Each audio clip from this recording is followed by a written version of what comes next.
Because we were made to eat the forbidden fruit, that means misuse. То есть там сказано, что мы съели запрещенный фрукт. Это значит, что мы неправильно использовали Запретный плод. запретный So плод. therefore we lost the paradise, and when once again we get trained ourselves, then we will gain.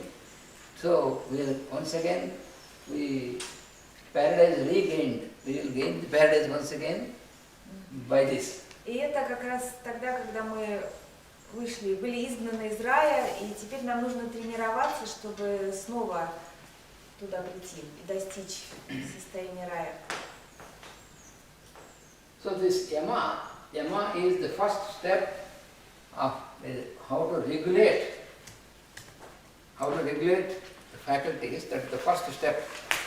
И яма – это первый шаг в том, как регулировать способности. Яма сама – это регулирование. Яма – это именно вот регулирование. Другие шаги, они то другое. Это не первый шаг. А это не первый шаг. То есть это первый шаг йоги Патанджали, который является регулированием. Другие шаги – And this регулирование. includes, this yama includes Яма включает в себя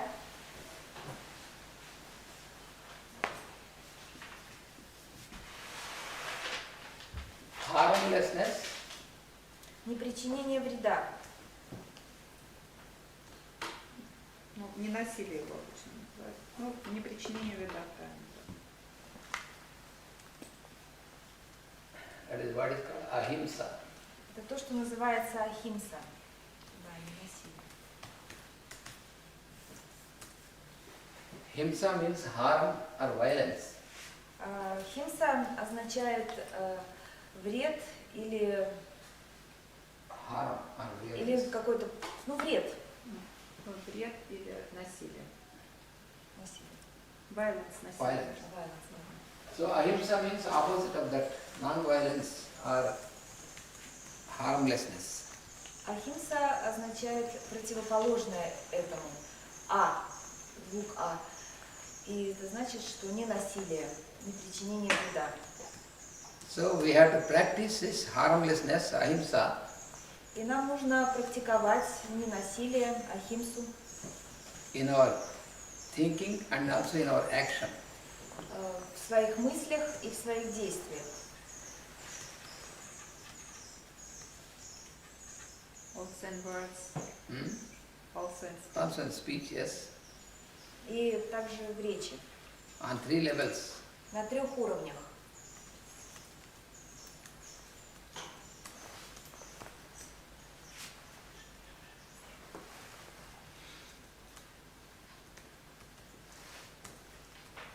Thought, speech Мысль, речь, and action.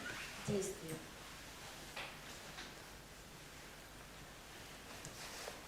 So we should practice not to produce harmful thoughts.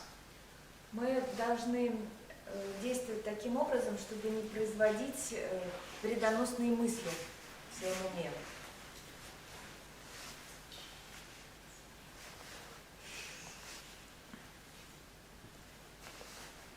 Then automatically our action also will be transformed.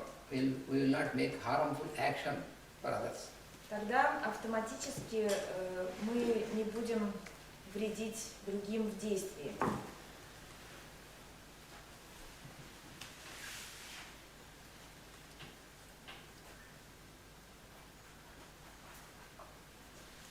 And there is another thing is involved, this is what is called tapas.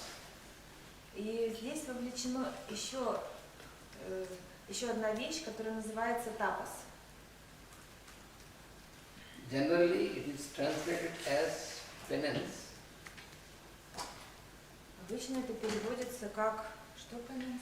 Обычно переводится как аскезы, Аскезы. Penance. но ими не являются.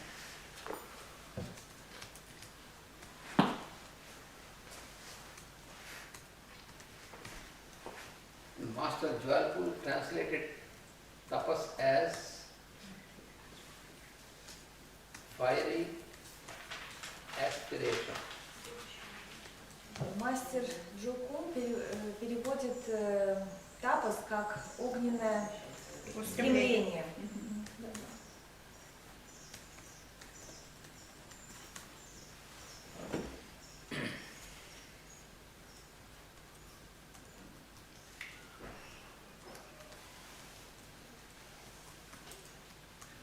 And this tapas is also on the three planes. И тапас также существует на 3 планах, That is to be practiced. которые нужно практиковать.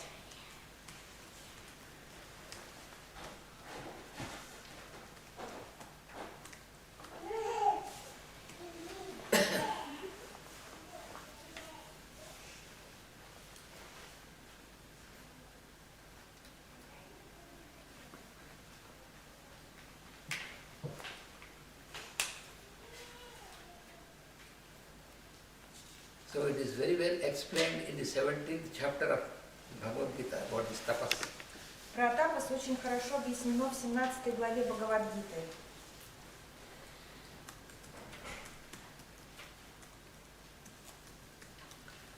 So the penance on the physical plane Аскезы на физическом плане, Не аскезы. penance, on the, Penance. on the physical level. The penance on the physical Аскезы level. существуют на физическом. Tapas. Извините, я перепутала. That means this is what is called sharirika tapas. Sharira means body. So the tapas which you have to make using your physical body. Тапас – это когда мы используем шариру. Шарира значит физическое тело. So it has 5 aspects. Имеет 5 аспектов. One is worship of gods, Один – это служение богам, поклонение богам. and worship of guru, И служение учителям, and also worship of the learned ones. и служение тем, кто знает больше. Познавшим. Познавшим. Ну, да. Can you explain learned ones more? Learned ones More means detail? learned ones means those who are having the knowledge, this wisdom. They are Это learned. означает те, кто уже знают эту мудрость. Познавшим Познали мудрость. эту мудрость. Познавшим мудрость. Просто мудреца. Ну, можно сказать мудрецам. Познавшим мудрость. Они могут называться также мастерами, еще. The learned one in Sanskrit is called jnani. Нет. Познавшие мудрость на санскрите называются няни. Гняни.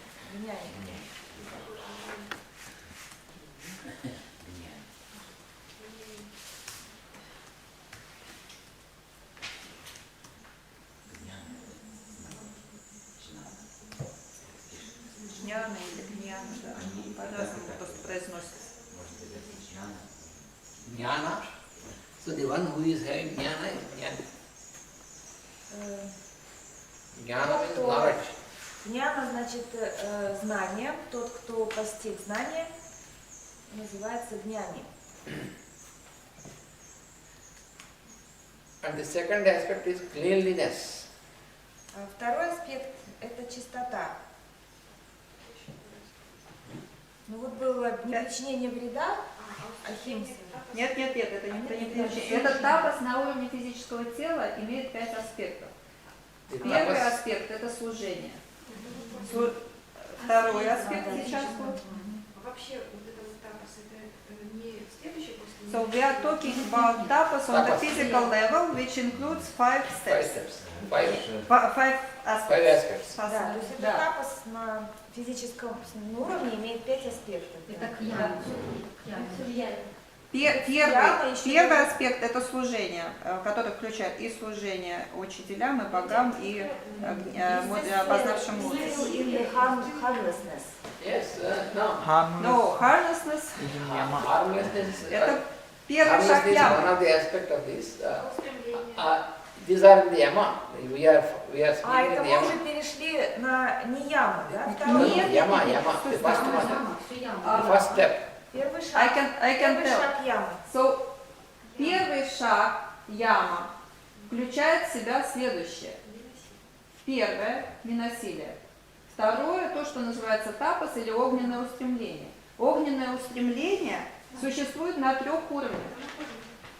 Мы сейчас разбираем первый уровень физического тела. На уровне физического тела огненное устремление включает в себя 5 пунктов. Первый пункт – это служение богам, учителям и познавшим мудрость. Второй пункт – это… Нет, не второй. В общем, это сейчас все про тапос, да? Second one is… And the second one is cleanliness. Это чистота. Ясность.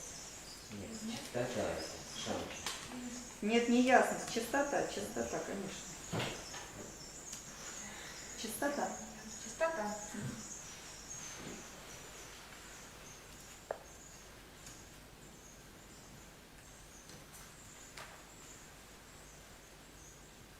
Physical level. This is on the physical level. Это тоже на физическом уровне. Physical level means in our mundane plane. This is about the mundane plane.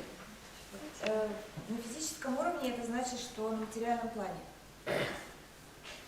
Because these are the procedures in the mundane plane. То есть это процедуры, которые мы должны делать на физическом плане. And the third aspect is straightforwardness. Straightforward. И третий аспект – это идти Прямота. вперед. А? Прямота. Прямота? Прямота.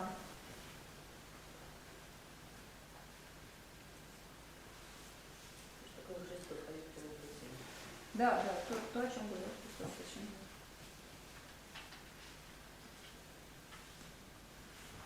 For example, when I have something to say about you or something about you, then I have to speak to you only. If I speak to a third person about you, this is not straightforwardness.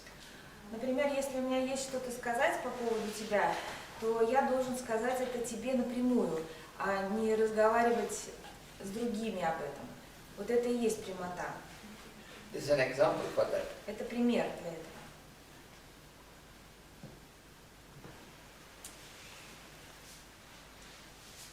And the fourth one is keeping the consciousness towards cosmic welfare. А четвертое – это удерживание сознания в направлении космических ценностей, вселенских ценностей, Вселенского блага. вселенского блага. Благо для всех.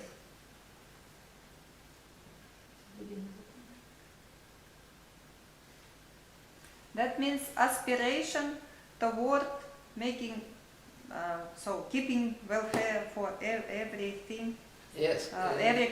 for the whole creation, yes? For the that means from our level, when you want to do something, your aspiration, your consciousness towards not just towards your personality, but it should be for everyone.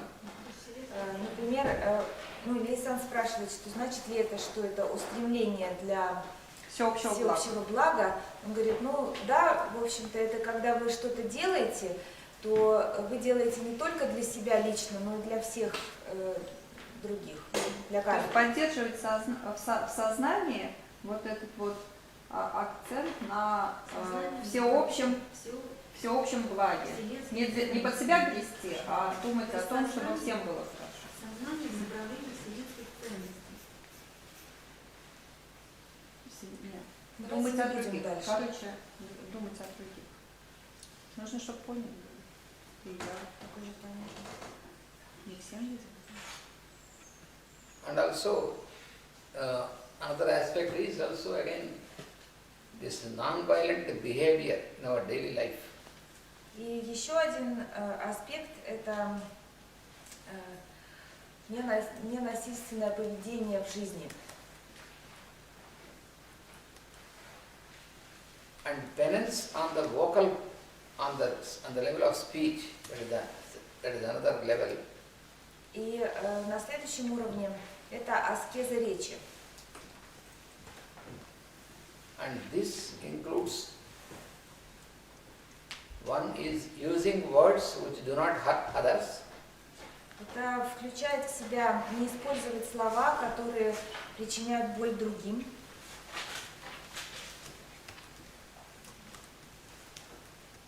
then speaking truthfully, И говорить правдиво.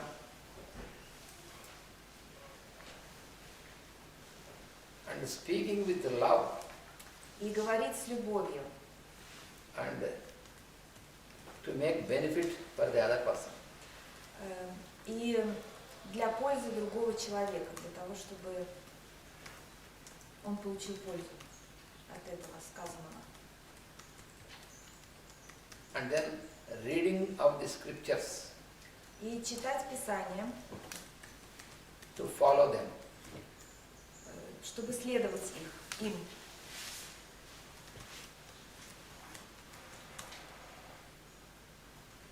And then penance on the mental level, Аскеза ума на ментальном уровне. Penance, it means tapas. tapas. Tapas. Tapas. So Лучше tapas всё-таки on the огненное physical устремление. level. Не как аскеза лучше переводить, а как огненное. tapas It's on better, the, it's better to translate it as fiery aspiration on the level. yeah, Oh, fiery penance. aspiration was the word given by Master. Generally it is understood as tapas means penance, but fiery aspiration.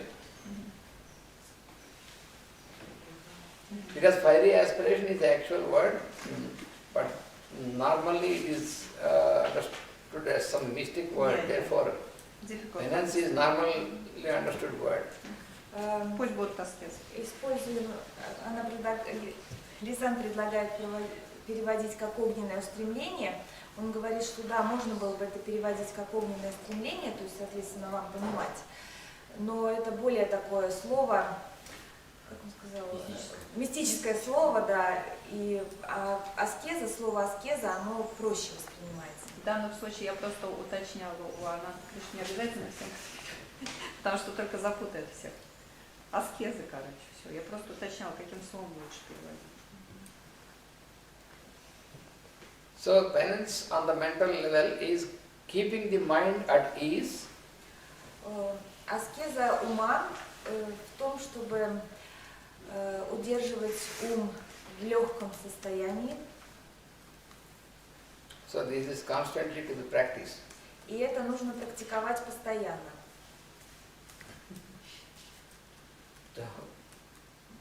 The mind, if the mind is not at ease, then your thoughts are disturbed and your action is also disturbed.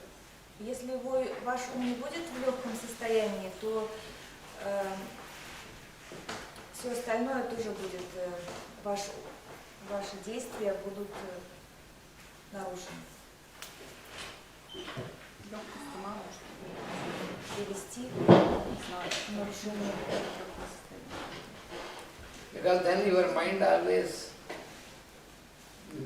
proposes, when your mind, you will not train your mind to be at ease, then your mind always proposes, to make all difficulties.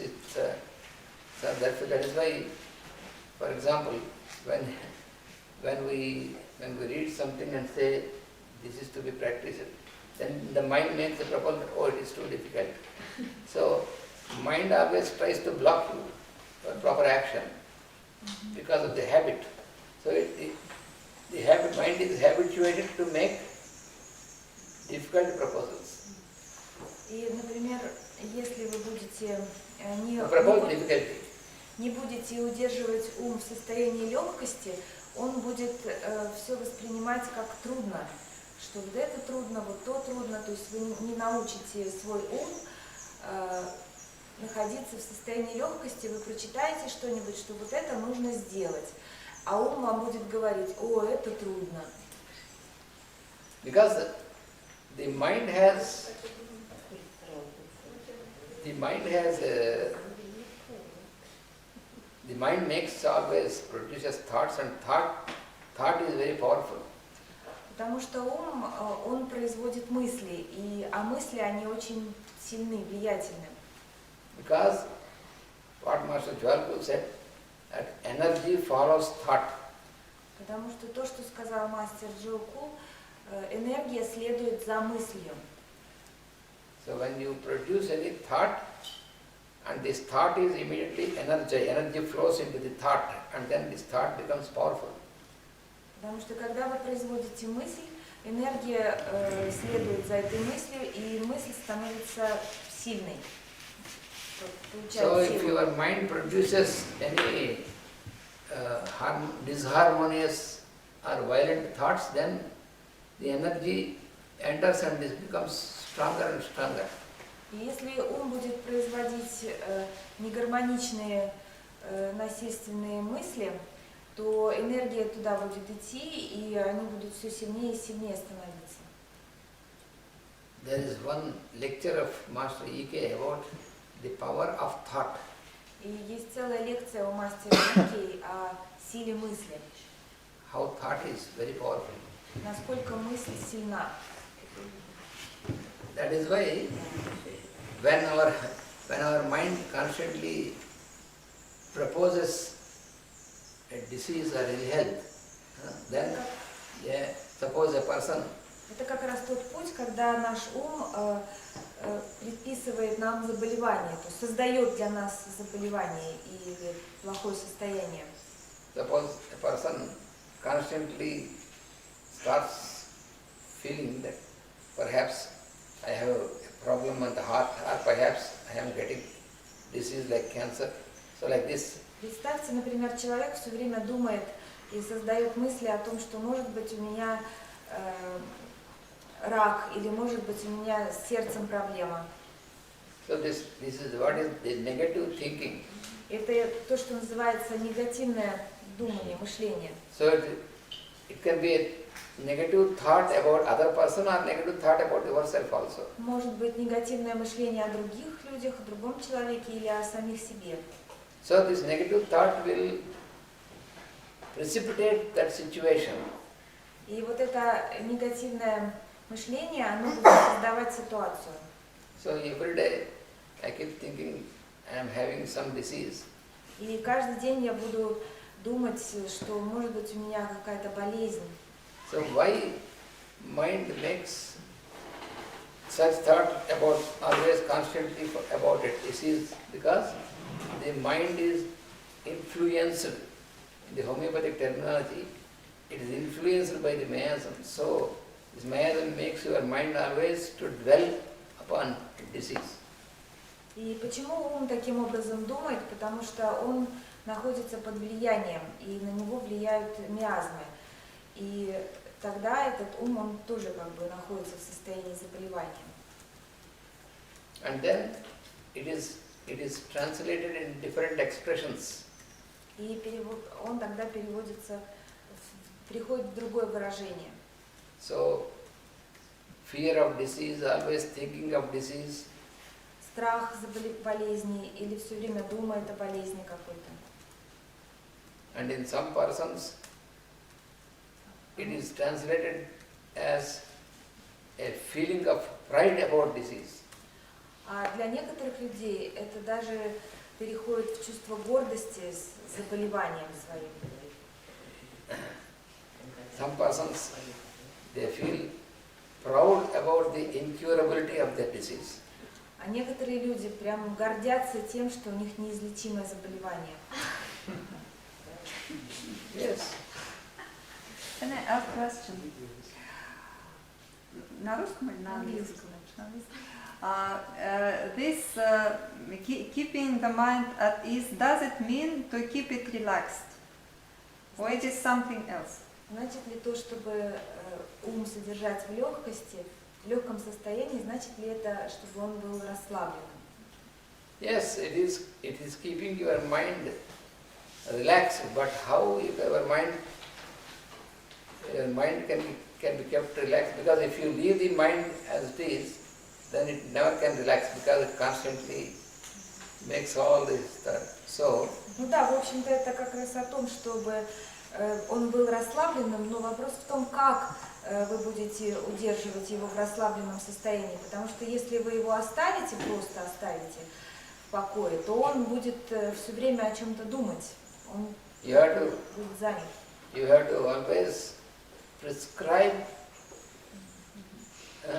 some good work and prescribe some direction to the mind, otherwise the mind will turn dangerous. Вам нужно всегда предписывать уму какую-то хорошую работу.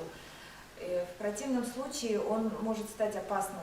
Ум может стать опасным. I think you remember in the past I tell about the story. Я of надеюсь, the вы mind. помните историю из прошлого. Я Climbing. рассказывала. Yeah. Когда человек залезал на колонну. Чтобы ум залезал на колонну. Про демона. Про демона, Про да. демона. Ну, как бы, помощника, которого выпустили. Джин из бутылки. The giant, the monster. Монстра выпустили из бутылки.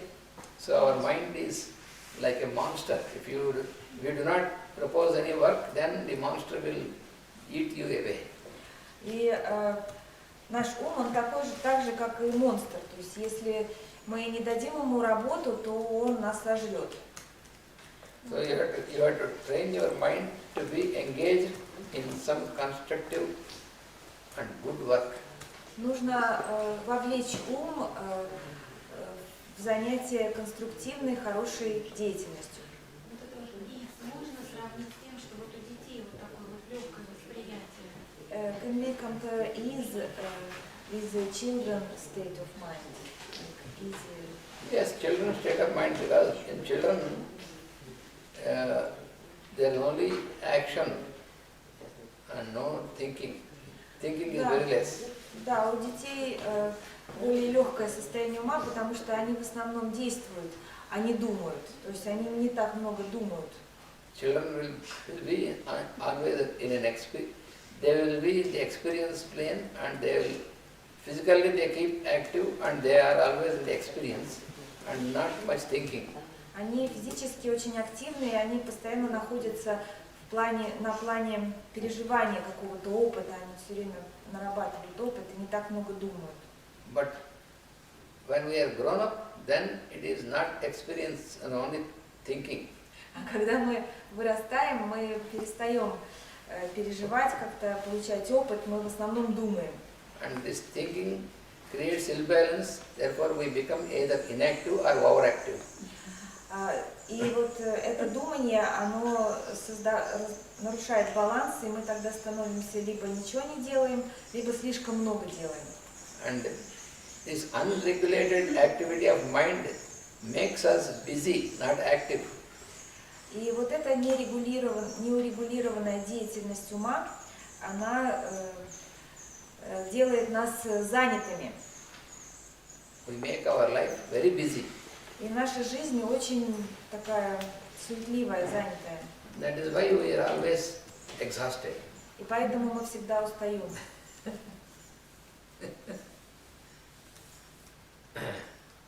When you are active, then you are not easily exhausted. But when you are busy, to be busy is about this mind. Когда мы деятельны, мы не так быстро устаем. Когда мы вот в этой суете, чем когда мы в суете и вот этой занятости ума находимся, тогда это мы устаем. So in our daily life, or because of this unregulated mind, we are always kept busy. И в нашей жизни, потому что мы не регулируем свой ум, мы все время находимся в суете. And this makes the mind to dwell in self-pity. И это делает